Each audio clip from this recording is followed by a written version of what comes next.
Good morning, Heroes of Dominion. My name is Charles. This is Hero Wars Weekly, episode 10. And while we've got a lot of crazy stuff that's happened this week, what we've also got going on is a kind of a running theme of talking about which heroes to level and which heroes not to level. So instead of just recapping the events of this week, what I wanted to do was do another interview with Dan Buccini, and he's got another revision to his guide in his spreadsheet, and we're going to do a couple of fun things, a couple of fun activities with that. But he and I chatted for about 2 hours, so I'm gonna do a couple of segments of that over the next week. It's all going to be part of Hero Wars Weekly, episode 10, and hopefully you guys can enjoy it. If you guys do want a news recap from this past week, I'm happy to do it. But I think that this is a nice change of pace for episode 10, so sit back and enjoy. It's only a game. Why you have to be mad? All right, what's up, ladies and gentlemen? This is Charles with Hero Wars Central.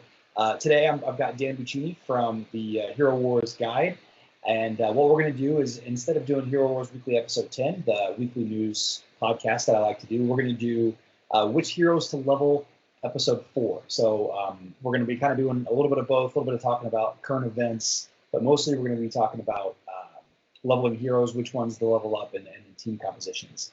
So a little bit about Dan, some of his credentials. He's an active player on Facebook on 2 different servers. First, he is in Legion on server 13, and he recently started a new account on server 14 with the Growlers, and he's been doing a lot of experimentation on that account to help with revision 5 and now coming up revision 6 of his Hero Wars guide. And the link to that guide, the Google Drive with that guide in it will be linked in the description below. So let's go ahead and get started. So we're gonna show you guys a couple of things, Growlers. While we're on that, I'm just gonna give a little cheers to my old guild mates.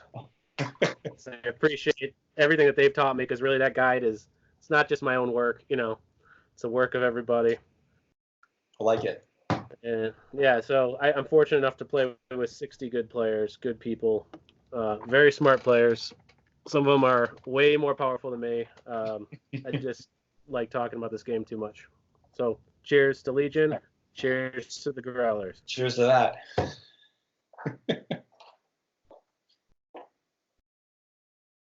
So you don't have to stare at me all day. Should I put that chart up? Yeah, wherever you want to get started. So I've mentioned this chart in 1 or 2 of my videos in the past, and it's kind of a walkthrough while he's getting it pulled up. It's kind of a walkthrough on where you can find the different heroes, kind of a quick reference guide for you might want to move my Skype window out of the way. Right. It's fine. It's whatever. It's probably dragging one of our systems down. So Dan, walk us through this chart a little bit.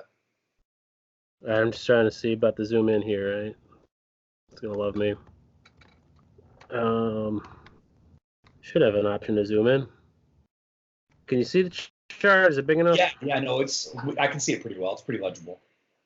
So this chart, it's in we did a thing. I started to call it decision tree, and really the main thing I've tried to gain perspective with on starting over again and really enjoying the game, going back, more so focusing on the campaign rather than player versus player. And I was fortunate enough to be taken in by a guild that quite honestly doesn't need me.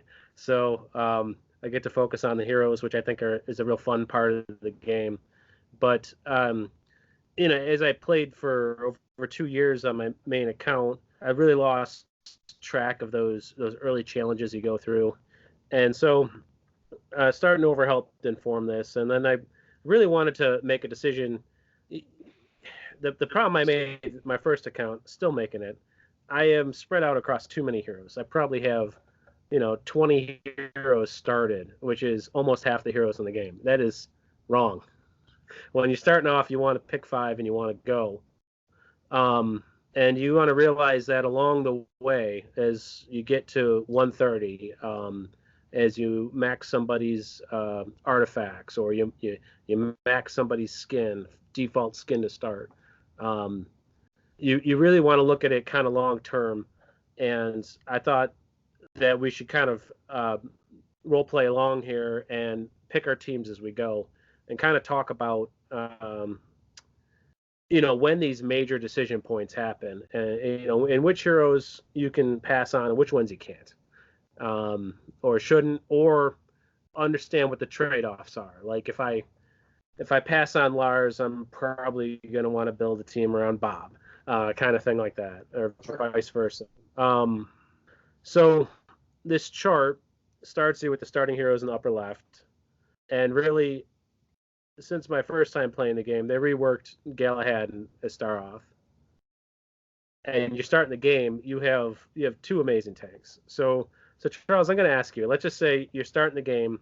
You got Galahad, you got Astaroth, Thea, Artemis, Phobos, Arachne. You got them all to start. What team are you going to build out of those five?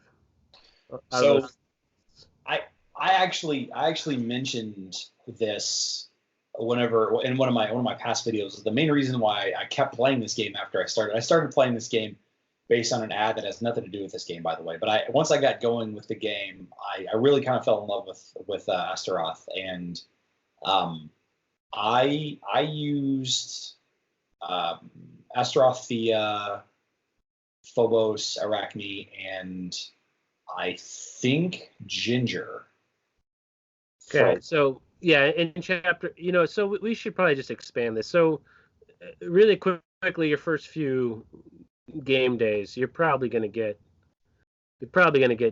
this whole entire top row, access to them all. Yeah. You'll get Mojo, Ginger, Aurora, Keira, Fox, and Heidi. And let's say you wanted to build a team for whatever reason. You wanted to build a team around Heidi. I suggest, if you really want to build around heroes that you get deeper, start with Galahad. Put all your development at Galahad and Astaroth. Of the starting 6 heroes, those are the only 2 you really see at high level in the arena. Maybe some servers are different. Probably some of these starting heroes may get reworked at some point. But Galahad and Astaroth, it used to be you couldn't dump your starting tanks quick enough. You needed a new tank. Mm-hmm. They got reworked, and that's not the case. I mean, they're really, depending on what your build is, your heroes, and your play style, you're really hard-pressed to justify jumping to another tank unless you really have, a team concept in mind. And that's kind of what we're going to walk through here. So most new players don't. They don't understand the strengths and weaknesses. They just see a catalog of 45 different heroes. Some look crazy. Some look similar. Whenever I first started, I couldn't tell Lars and Krista apart. I just scroll past them. You get a pass. They're twins. So the Galahad, like through the first, say, 80, maybe 100 levels of the game, it's just hands down the best all-around hero. He just is. Astaroth has the best skills out of any tank. He's got the soul binding skill where he takes damage for your lowest health hero. So as far as a tank being a protector, aside just taking the incoming hits from the front, he is actively taking a portion of the damage that the lowest health hero is taking. Mm-hmm. And Celeste, who maybe statistically you don't see the huge healing that you might get from, say, Martha, she targets the lowest health hero. So if you have Astaroth and Celeste, there's a lot of synergy just in the fact that both of those skills target the same hero in your team, the lowest health. So you can really kind of skate by like Rocky. You're on the ropes, you're getting beaten up, and all of a sudden you're still in it. So Astaroth has some excellent skills. Galahad, although you don't have to use him exclusively with a physical attack team, his real advantage comes with his Artifact 1, where he is the only tank that boosts physical attack. Most of the tanks boost armor. So if you want to be real aggressive, I want to kill you in the first minute, I don't think I'm going to survive the second minute kind of thing with a bunch of physical attackers, it's kind of where you pick Galahad. But it used to be conventional wisdom, don't use 2 tanks. Mm-hmm. Going through again, I'm on level 100 something. I'm using 2 tanks. I'm pulling Galahad in and out. I'm really hard pressed. I hitched my wagon to Keira the second time around just because when I look across that top row, I really see the most potential in Keira. And for me, it's she comes with her own armor penetration, which is huge, absolutely huge, and she attacks all 5 enemy heroes. Now, people say, why don't you play Ginger? She can attack all 5 enemy heroes. So can Galahad. I do believe Keira does the most damage. Ginger was also reworked. I've not fully explored her, but she lives in the world of critical and physical attack, whereas Keira is penetration and physical attack across everybody. So I'm having a real good time keeping her alive with Astaroth. And the first time I played the game, you get a lot of gems early on. They really want you to promote a lot of those early account events, and you get a super reduced heroic chest. It's like 10 opens or something for 800 gems, which is a reduced cost, something along those lines. And so I happen to get Celeste really early on. And you can see Celeste really doesn't come into the play till chapter 14. Mm-hmm. So I definitely chose Celeste over Thea. I recommend any healer over Thea. I know there's a lot of people that are going to say the silence skill from Thea makes her worth it, and that is putting you in. She's not terrible, right? So I wouldn't beat myself up if you wind up starting with Thea, but as you walk through this chart, I'd put all my money, all my resources, I should say, into Galahad Astaroth to start off. Sure. Artemis does a lot of damage. I just think there's better marksmen as the game goes on. Artemis does have a unique ability to, when she's at full health, she deals an ungodly amount of damage. It's hard to keep her at full health, but this... So much area in this game right now. What's that? There's so much area of effects damage in this game. Yeah, the AoE, it's a very... Yeah, the 3 things that this era of Hero Wars is very favorable for. Tanks. The tanks are really good. The healers, especially the newest healers, they are really good. And the multiple target or AoE area of effect damage healers or attackers. We really favor those. Kind of to drop the weakest first and then concentrate fire on who's left. So Artemis, there could be a case with maybe Celeste and Martha really cranking up her health. She is loaded with skills at the expense of, I think, armor and magic defense, but she's loaded with crit and with penetration and attack. But you don't really see too much of her, at least in the mid servers where I'm at high levels. Phobos is a great hero for energy draining. I've done some defensive builds. I generally don't encourage new players to build defensively because you need to win. You need to kill things first offensively before you really can make a defensive hold team. So that's such a late game strategy. I would not start your build around defense, but I really think he's one attack or magic penetration skin away from being damage dealer enough that you can really leverage those cool skills. He drains the enemy's energy. So we talked about a lot of people building AoE attack teams. One way to counter that is to take away their energy. So Astaroth does take away a little bit of energy from the back hero. Phobos, it's kind of random who he picks. He drains energy. Jorgen is really the predominant energy manipulator, energy drainer, helps your team gain energy to win that charging war. Jorgen is the main guy, but Phobos is really the second one. He's not quite as good as Jorgen. As you see on the chart, Jorgen is available in Outland, and almost always you always advise someone of those 4 heroes. You really only want to collect one at a time because you need all those resources for Outland to get all the soul stones you need. You really want to collect one, but if you really want to build a team around Quinn Mao or Elmir or even Luther, maybe that means when you're starting the game, you're going to want to put more into Phobos because you at least have that second tier energy manipulation on your side. You're at a huge disadvantage if you're going up against an energy manipulator, especially if you're relying on your ultimates, your fully charged skill 1 to do your killing.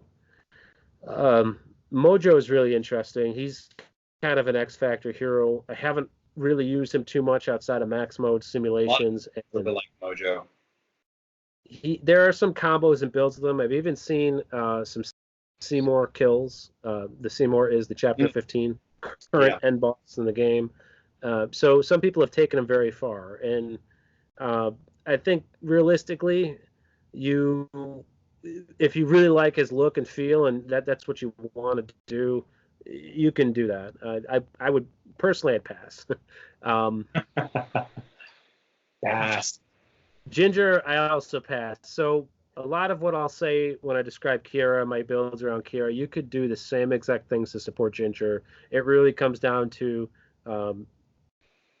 armor penetration versus criticals. Mm-hmm. And the guy who kills critical heroes is Helios. He's the direct counter for critical attackers. That's and you see, what's that? You don't get access to Helios until you defeat the Kraken. And Helios is a very interesting hero. I'm actually recently finding him. He used to be the counter for Ishmael. I'm sorry, I was talking over you. That's okay. Go ahead. Sorry, I didn't even know. No, it's all good. Aurora. I have a member of one of my guilds right now that is just in love with Aurora, and she is a good tank. But I think her applications are a little more limited. I know I said Galahad you tend to use when you want to be physically aggressive. I've seen mage teams with Galahad. They say we don't need that artifact 1. He does enough other cool things. He does do AoE damage. He does attack all 5. He has vampirism, so that helps him heal. Right. He does have a special attack that targets the lowest health enemy, so he can finish off. And he's not going to do a ton of damage for you, but he can help finish off after a big AoE comes through. It doesn't quite kill one guy. He might be the difference there. Aurora, she comes with dodge for in place of armor. She does have really high health with all of her skins, and she does have a very good magic shield. I think magic protection is best suited from the back. Cornelius and Faceless really are your magic protectors. They would help a hero like Aurora or Rufus. Usually their shield alone is not enough to hold off a team of mages. But Aurora does have a really neat place. She works well with Lars, even with Lars and Krista, against mages. Her shield does a lot of damage. She does a lot of area damage, so proximity damage. Lars rounds them up. And if you put her in against the right enemy team, she could be one of your leading damage dealers when paired with Lars. It's ridiculous. So she's normally getting kicked in. She's normally, not an adequate tank and all that. But now we're in an era where they introduced Martha, who is the most prolific healer, and she helps you charge your skills a lot faster. You see, Martha's not a healer. She's actually not listed as a healer, but she does a ton of healing. I got such a huge argument on Discord the other day about that. I was like, no, she's support. Yeah. she's mostly a charging booster. So she overshadows a lot of healers. She's like the other healers in the game tied in with Dante. Dante's supposed to speed up your team. Martha speeds up your charging on your teams. That's her ultimate. Takes her forever to get that ultimate off, but totally worth it. The only other healers that really stand out are Celeste and Dorian. We'll get to them when we get there. But with Martha and the team, she has particular synergy with the hero that's the furthest away from her. It helps her heal more with every attack, and she keeps tanks alive longer. So you could really look at their skills, and you can pick a tank more so on skills. And that Martha paired with Astaroth it's really proving with a lot of testing I'm doing that Astaroth just is hands down the best tank in the game. And I know it's probably a hot take, and people will argue their case for whoever. And there are situations and builds where you can clearly beat him. There really is no, this is the best line that can't be beaten. But just general purpose will keep you alive and has skills that are very valuable. Astaroth is really shining in this Martha era for tank support. Really, really is. And a funny kind of story actually. Whenever I first got Astaroth and I had Galahad, and he was positioned in front of Galahad, and I didn't invest a lot into him. I didn't have his barbarian skin or anything, and he kept dying so fast. So I actually gave up on him, and I started using Aurora instead, which for a long time I used Aurora. I dumped a lot of resources into her. So I actually have an okay, not leveled up, but decently leveled for like over 40 something, over 45 Aurora. So I thought that was kind of interesting. But a couple other things I wanted to touch on before we get too much deeper into green and yellow is the Keira Ginger debate is a debate that happens on Discord and many Facebook channels every single day, and it didn't used to be that way. For the longest time, the meta has been magic damage, just forever, and especially on mobile where they don't have the ability to test max level heroes like we do. Oh, did you just adjust the volume? Yeah, I'm just trying to hear you. Sorry. I'm sorry, I kind of set away, I guess. There's a constant debate on there between those two heroes, and I just kind of wanted to point that out, that you're firmly behind Team Keira. I wish he had cooler looking skins, honestly, but I like Ginger. I really like Ginger. You can be Team Ginger. All right, so Always like when we get across the first row, you're going to start your team building around Ginger. I'm going to start mine around Keira. We'll choose when we make our hops to other heroes. Let's see what happens. Maybe at the end of the video, whatever we wind up with, maybe we can challenge these in max mode, see what happens.